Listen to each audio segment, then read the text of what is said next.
ना अपने व्यवहार से, ना अपनी वाणी से।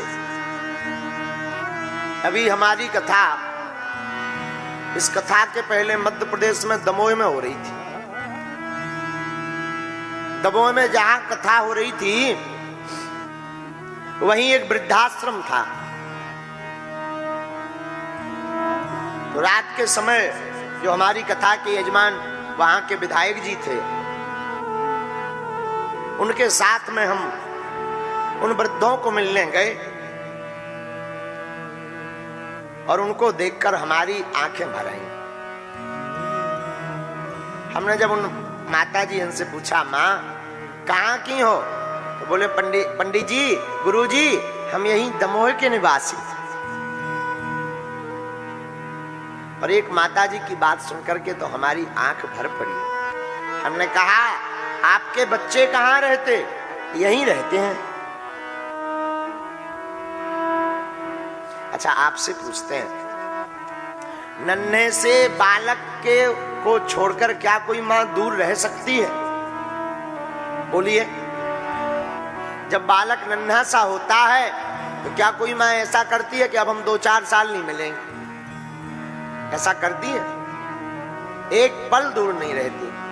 हम लोग कितने निकम्मे लोग हैं, कितने दुष्ट भाव के लोग हैं कि जिन माता पिता हमारे लिए रातों भर जगते रहे, हम उन माता पिता को सालों के लिए दूर कर देते। दोनों सेटल हो गए, चिंता मत करो, हम बीच बीच में आते रहेंगे पिताजी।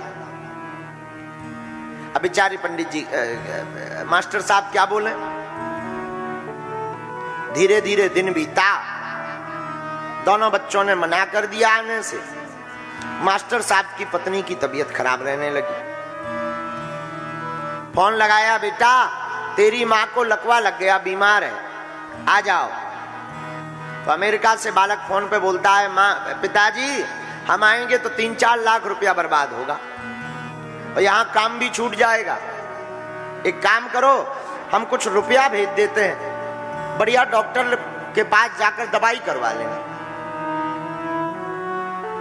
आज मास्टर साहब को बड़ा रोना आया कि जिन बच्चों के लिए हमने ना दिन देखा ना रात देखी, जिन बच्चों को पढ़ाने के लिए अपनी मेहनत लगा दी, समय लगा दिया, आज वही बच्चे जब हमारे ऊपर मुसीबत आई तो हमारे पास आने को कतरा रहे, आनाकानी कर रहे। मन ही मन सोचने लगे, हे प्रभु क्या समय देखने को मिले। धीरे धीरे समय बीता। एक दिन मास्टर साहब की पत्नी मर गई, सुबह प्रातः का।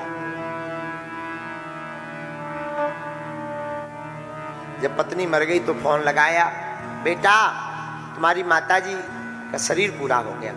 उन बच्चों ने जो जवाब दिया सुनकर हृदय दहल जाएगा आपका। बच्चे बोले, पिताजी हम आएंगे तो 10-15 दिन लग जाएगा। एक काम करो, अब माताजी तो शरीर हो ही गया पूरा, हम मुंडन यहीं करवा लेते हैं, आपको कुछ रुपया भेज देते हैं, आप बढ़िया क्रियाक्रम कर दीजिएगा। मास्टर साहब के हाथ से मोबाइल छूट गया कि क्या काम की ऐसी पढ़ाई, क्या काम का ऐसा रुपया जो अंत समय अपनी मां का भी मुंह ना देखे। और उस दिन के बाद उन्होंने अपने बच्चों से नाता तोड़ दिया।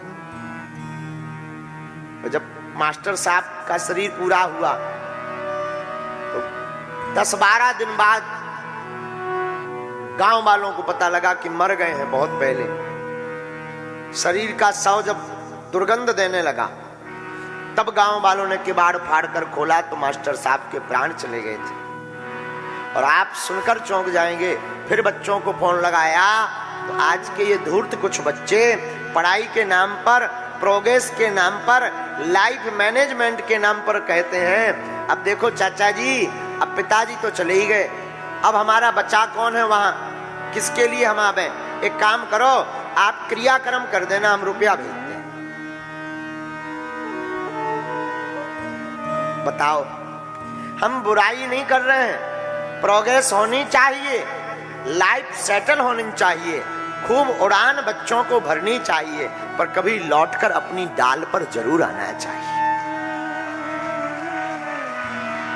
कभी लौटकर जरूर आना चाहिए। कितनी भी उपलब्धियां पाओ, लौटकर जरूर आओ।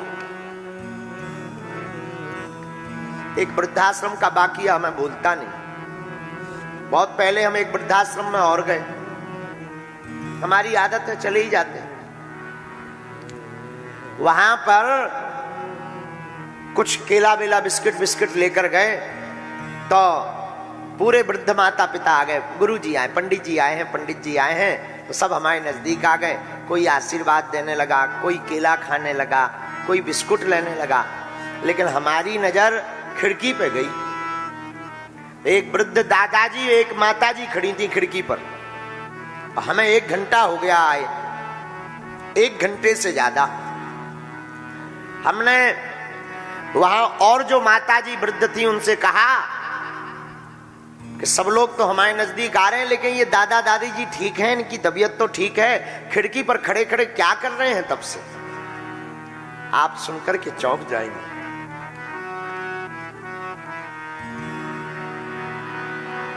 एक माताजी बोली, पंडित जी दरअसल उस खिड़की से इनके पुत्र का मकान दिखाई देता है और ये अपने पोतों से इतना प्रेम करते हैं, इतना प्रेम करते हैं कि जब वो स्कूल जाता है तो उसको देखने के लिए और स्कूल से वापस आते समय देखने के लिए दिन भर खिड़की पर खड़े रहते हैं।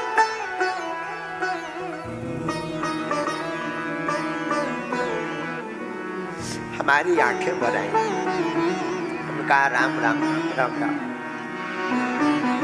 क्या बीतती होगी इन पर। हम ये नहीं कहते कि तुम पूजा पाठ ना करो। हम यहाँ के जितने भी नागपुर के पागल हैं, अगर तुम हमको मानते हो तो हम व्यासपीठ से प्रार्थना करेंगे, तुम कल से नहीं आज से राम कथा में आना बंद कर देना, पर अपने माँ बाप की सेवा करना बंद मत करना।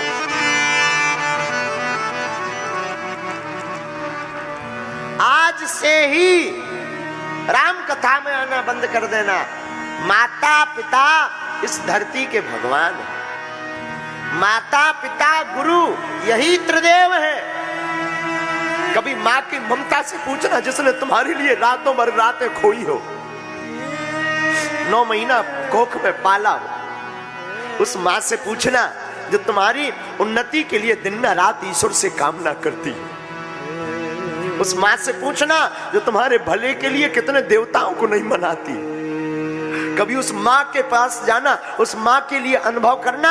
तुम बीमार पड़ जाओ तो माँ बीमार पड़ जाती थी, बीमार तुम पड़े भोजन करना माँ बंद कर देती। कभी उस माँ से पूछना जो तुम्हारी बीमारी में लाखों देवताओं को एक साथ मना लेती है कि हे हनुमान जी, हे शंकर जी, हमारी बेटी हमारा बेटा ठीक हो जाए। संसार में एक माँ ऐसी होती है और कोई नाता नहीं दूजा होता है। हम बिल्कुल दावे के साथ कहते हैं एक माँ का नाता ऐसा होता है, बेटी या बेटा बीमार होने पर जो ईश्वर से प्रार्थना करती है कि हमारी चाहे तबीयत खराब हो जाए पर हमारी बिटिया बेटा ठीक हो जाए।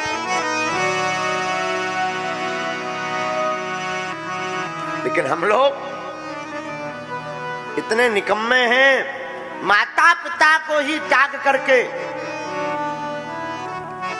माता पिता से दूर रह करके ही खुश रहते हैं। आज भी हमारी माता जी, अब यहाँ लगभग हम 600 किलोमीटर दूर तो बैठे ही हैं, लेकिन आए दिन हमें दूर रहना पड़ता रोज। बागेश्वर जहाँ धाम पे भी हम रहते हैं तो हमारा भगवान की बड़ी कृपा है कि उसी गांव में हमारा जन्म हुआ है, वहीं हम बालाजी की सेवा कर रहे हैं। लेकिन आप सुनकर चौंक जाएंगे, हमें तो बड़ा रोना आता।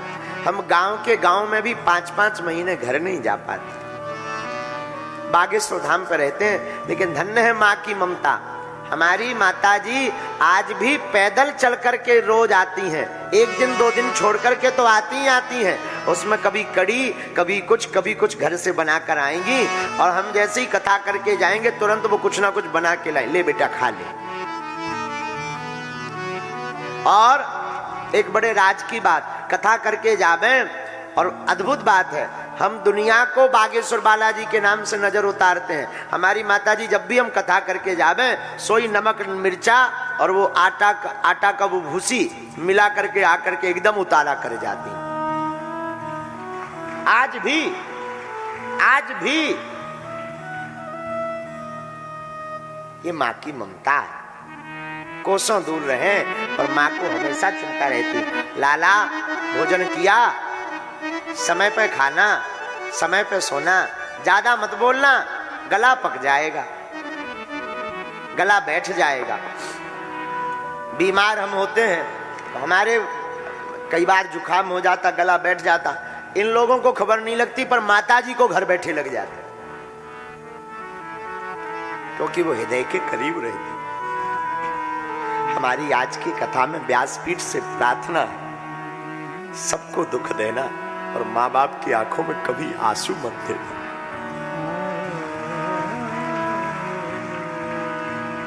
माँ ममता की मूर्ति है, माँ इस संसार की करुणा है। इसलिए हमारी प्रार्थना है, माँ का कभी दिल मत दुखा, कभी दिल मत दुखा, कभी दिल मत दुखा।